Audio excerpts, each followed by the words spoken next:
We can now listen to what this imposter said as he hit the stage. Charlie Kirk's organization, the one that he built for debate, if you have a disagreement, and he instructs people here in this speech to go after me and Tucker Carlson, right? That's what he's going to do. He wants us deplatformed. So he's going to attack me, he's going to attack Tucker Carlson, and he's going to attack Megyn Kelly because she's at the beginning of what these people have put me and Tucker and Charlie Kirk through. Take a listen to a portion of what Ben had to say. So, if Candace Owens decides to spend every day since the murder of Charlie Kirk casting aspersions at TPUSA and the people who work here, who worked with Charlie every single day, his best friends, to cast aspersions at Mikey McCoy and Andrew Colvin and Blake Neff and Tyler Boyer, and yes, at Erica Kirk, and to imply or outright claim complicity in a cover-up over Charlie's murder, to spew absolutely baseless trash implicating everyone from French intelligence to Mossad to members of TPUSA in Charlie's murder or a cover-up in that murder, then we, as people with a microphone, have a moral obligation to call that out by name. So no, Tucker Carlson, it is not an excuse to go silent on Candace's targeting of TPUSA.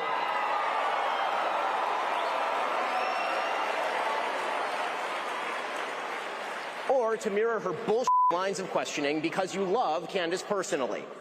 The same holds true of Megyn Kelly, a person I consider a friend, characterizing Candace as a young mother and thus shying away from condemning her actions or fibbing about them. That is a non-starter. When Candace Owens says, "I don't know, but I know," that is retarded, and we are all more retarded for having heard it. Well, Ben, when it comes to you and having worked with you, I just know the tactics that you use to feign popularity in the public. I just know the amount of money that you are willing to spend on advertising to inflate your numbers to make people think that you're popular.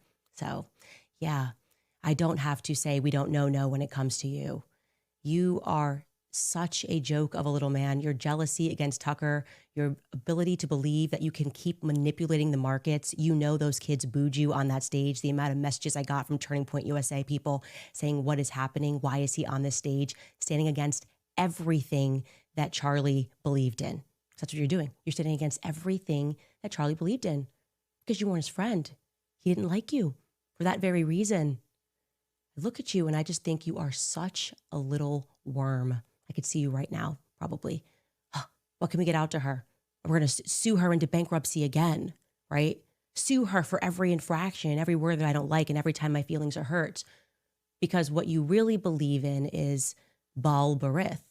That's what your people believe in. You believe that you are contract lords and that people are not allowed to violate contracts or you will ruin them for years. You fire someone and you effectively stalk and harass them for years after. I'm here to let you know that I'm done with it. I am done with it. This one is so fully off of the mother effing plantation. Truly, Ben Shapiro, fuck you and the midget horse that you rode in on. And I say that on behalf of the world. I know you're going to get applauded by Konstantin Kisin and Andrew Christ is King Clavin and all of the people, the men who have to keep applauding what you do like you're a 4-year-old to make you feel good. But the rest of the world can't stand you. You're obnoxious. You have absolutely no values that exist outside of the Talmud. You describe yourself as a Talmudic Jew, and I've learned what's in that Talmud, and I encourage other people at home to learn what is in that Talmud so that you know what Ben thinks of you, because he doesn't just hate me, he hates you too, white men. He hates all black people, okay?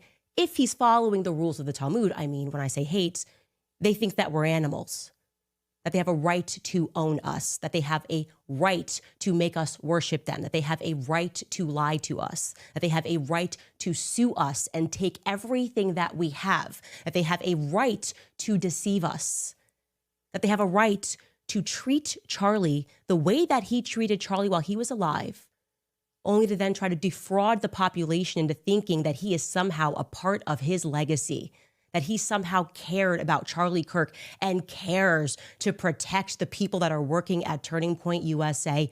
Goodbye, Ben. Goodbye. The question is, how much more money is Ben Shapiro going to spend to make people think that he's popular? How many more articles is his father going to write under a pen name, Hank Berrien of the Daily Wire under the pen name Hank Berrien, as he wrote while Ben was at Breitbart before he turned his back and betrayed them too, because that is his nature. He's one of these belly creatures, sliver on. The question is, how many more weeks and years do we have to keep pretending like Ben Shapiro is relevant? It's an open-ended question. Of course, what followed Ben Shapiro on stage is somebody who Charlie Kirk loved very much and who he fought for to the very end against the Jewish donors who were pressuring him, some of them because Ben Shapiro insisted that they do. Take a listen to what Tucker Carlson had to say when he hit the stage. The prediction that, at some point when Republicans took power again, which I did everything I could, to help, and really felt that was important. I still think, I was right. But I really thought that the impulse to deplatform people, or even to use the word platform as a verb, which it's not, it's a noun, don't steal my nouns, deplatform and denounce. Why haven't you denounced somebody else? The whole Red Guard cultural revolution thing that we so hated and feared on the left that we did everything we could to usher in a new time where you could have an actual debate. I mean, this kind of was the whole point of Charlie Kirk's public life. And I think that he died for it. I really believe that. And I know a lot about it because the last several months of Charlie's life were devoted in part to arguing about this event, in fact, this speech, in fact, my speech here, which he asked me to do earlier this year, this summer, and was immediately put under just immense pressure from people who give money to Turning Point, I would assume good people, but who wanted him to take me off the roster. And this has all become public, and the whole thing is so sad that I never talk about it, except to say Charlie stood firm in his often stated and deeply held belief that people should be able to debate, and that if you have something valid to say, if you're telling the truth, you ought to be able to explain it calmly and in detail to people who don't agree with you, and that you shouldn't immediately resort to shut up racist. That is Charlie Kirk's true legacy, and that is Charlie Kirk's true friend, just as I was and am and will continue to fight and ask questions about who killed Charlie Kirk. And to people that are at home, I implore you to wake up to these people who believe that they are contract lords. I challenge Black Americans to wake up to your true history, because your quarrel is not with white men, okay? Wake up to who publishes these books and keeps us warring with one another. Christians versus Christians, right? Christians versus Muslims. Wake up and learn the true history of slavery, because that wasn't exactly a white men sport, okay? Jewish people were the ones that were trading us. Jewish people were in control of the slave trade. They've buried a lot of it, but it's there, and you can find it.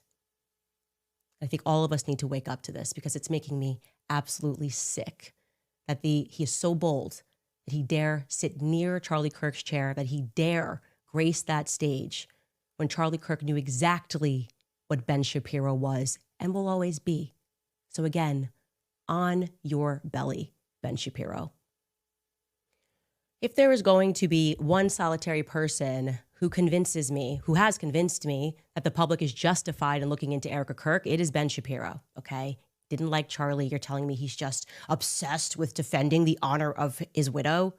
No, he's fearful. He's fearful of something about Erica Kirk. He just keeps calling out Erica Kirk on stage, demanding allegiance to Erica Kirk. Who are you? Actually, who are you? Why are you in this conversation? Why were you so quick to say that you would pick up his bloody mic and carry on? And didn't you just fire half of your force that was involved in Daily Wire Kids, only to then drop $1 million on Charlie's show?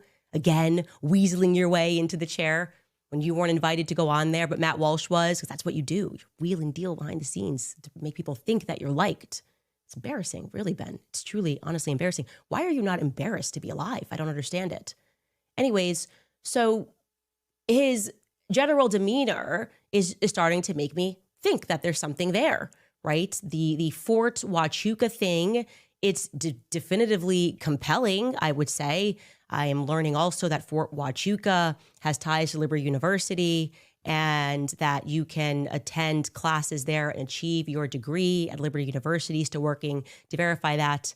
But Mark Amadei, we're going to get to that, actually, that congressman in a second. Amadei has come out and really kind of not answered where he was on the morning of the 9th. And as I said, I don't know if we can rely entirely on the memory of one person who believes that he saw these individuals. But what I can say is that we verified 1,000% that he was where he said he was, that there was a meeting where he says that there was a meeting.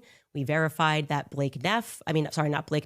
Captain Neff was there, the one that he says was nice, but he got questioned for a very long time and they wanted to hold him for 24 hours. So everything else that people are trying to dig up about Mitch, you can just ignore. Okay, that is a distraction, right? The only way that you can help debunk anything that he has said is to say, oh, actually, I was the person that was there. It wasn't this congressman, it was me.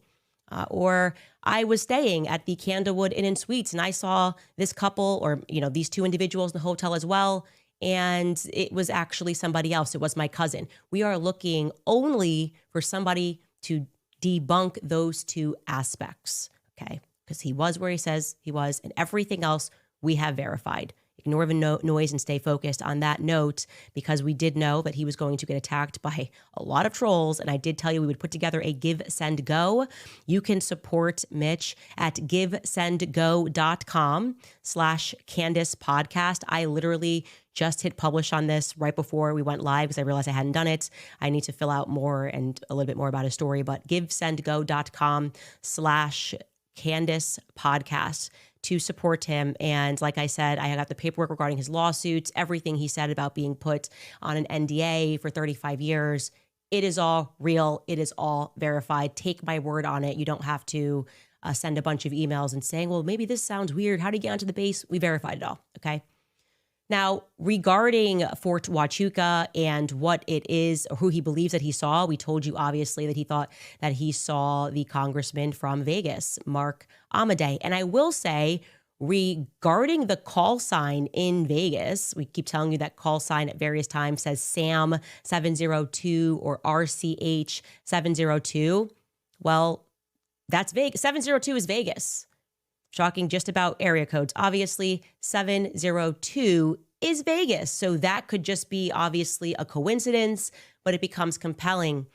Well, Mark Amadei apparently received a ton of phone calls from his constituents who wanted to know where he was. Like, where were you actually on the morning of the 9th? I want to remind you guys, the meeting was concluding at 7:30. We verified his call logs. We verified everything. The meeting was concluding around 7:30 a.m. in the morning on the 9th on Fort Huachuca, at Fort Huachuca. So it is entirely possible, and as flight routes show for planes that did maybe perhaps were in attendance at this meeting, you can get back to D.C. You just can, obviously, in that time frame. Well, Mark Amadei tweeted this. He tweeted, for those of you information consumers who are stuck in practices of the old days, who prefer facts to dreams and falsehoods, take comfort knowing that in public service, there is this thing called the public record. The public record on September 8th indicates that I was returning to Washington, D.C. from my district and voting on the floor of the House of Representatives. And on September 9th, in a 12-hour markup in the House Appropriations Committee, of which I am a member, as well as voting on the House floor. Should you prefer video to the words of a member of the federal legislature, please feel free to view the House Appropriations Committee's recording of said event on that date. To quote Ronald Reagan, facts are stubborn things. Merry Christmas. So it's like, whoa, serving up. I was for 12 hours locked into this meeting. And so there I am. There's my alibi. Well, very quickly, the interneted and realized that actually he missed two of the roll calls that happened in the morning and that he was present in the evening or late afternoon. We are still working to verify that. I replied to that feed, but I can tell you what this person posted and showed. Diligent Dennison on X wrote, exposed, Rep. Mark Amadei tries and fails to give a solid alibi for the alleged September 9th meeting with Charlie Kirk's security, Brian Harpole. The rep claims to have been traveling to D.C. from his district on September 8th, then in a committee meeting for 12 hours all day on the 9th. However, he was not present for roll call until the third meeting in mid-afternoon on the 9th in DC. This means he could have spent the night in Arizona on September 8th, attended the morning meeting on the 9th, and caught a military flight 3 to 4 hours away from the base to make it in time for the third roll call in DC. I can't believe you tried to act like you were there all day. Cooked. Cooked at the end there. And they were able to demonstrate, according to record, that he did miss 2 of the roll calls. Now, there might be a reason. Again, we are looking for follow-up. And our goal here is if he has an alibi and he was there on the floor for 12 hours, we would be obviously happy to say that. Like I said, we can confirm every aspect of Mitch's story, but we can't confirm his memory and whether or not he is good with facial recognition. But I do find it to be compelling for a few reasons. One is that I was actually given the travel logs for Brian Harpole, and it is entirely possible that Brian Harpole could have made it for that meeting. I can tell you that definitively. Brian Harpole could have made it to that base for that early morning meeting. There is no question. And obviously, in the interest of making sure that I'm not misrepresenting him, I have now reached out to Brian Harpole twice. I have his number because he was Charlie's security, and I went on tour with Charlie for years. Messaged him and know that he received it according to iMessage. I messaged him again. I messaged him, just so we're clear, before we went live yesterday, and I messaged him again since, and I asked him, hey, look, we're only in the interest in telling the truth. If you were somewhere that morning, let us know, and we'll clarify that. You would think that he would jump at opportunity, because why would you want to have people even thinking or surmising that you could have been at this meeting when you can easily debunk it? We got crickets from him. Again, it could turn out that it was a Brian Harpole lookalike. It is totally plausible that he just mistook someone's identity, and I am totally open to that and just looking for more information. There was one person who we are vetting who believes that they have evidence that the people that Mitch saw were in fact on that base on that date. We will keep you guys obviously posted on that. Now, something else interesting happened. I have been sending, just so you know, when I send Mitch stuff that's happening and I'm trying to guess who was there or who wasn't there, I don't give him the context when I send him pictures. So when he first described the congressman, described the person's height and their, glasses, this or that, I had sent a few congressmen. He was like, no, no, no, no. And then we landed upon the Las Vegas congressman. We did not give him the name. I didn't know his name, to be honest with you. And he went, that's the guy. So it was interesting. And of course, this was before we discovered the planes and the route to Las Vegas. So that was compelling. Yesterday, and genuinely because I was sitting down having a discussion at dinner with Johnny Yep, who runs Catholic for Catholics, and we were sort of discussing everything. And I get this text message from Skylar being like, Ben Shapiro is like on stage, just like calling you out again. I said to myself, what is his investment in this? Why do I feel like he's somewhere along the way implicated in something? Let me clarify. I'm not saying he murdered Charlie Kirk, but it doesn't matter if I said that either way. His whole style is to try to sue people out of the free markets because he can't win in the free markets. But yeah, I'm going, what is this? Why do I feel like there's a hook here?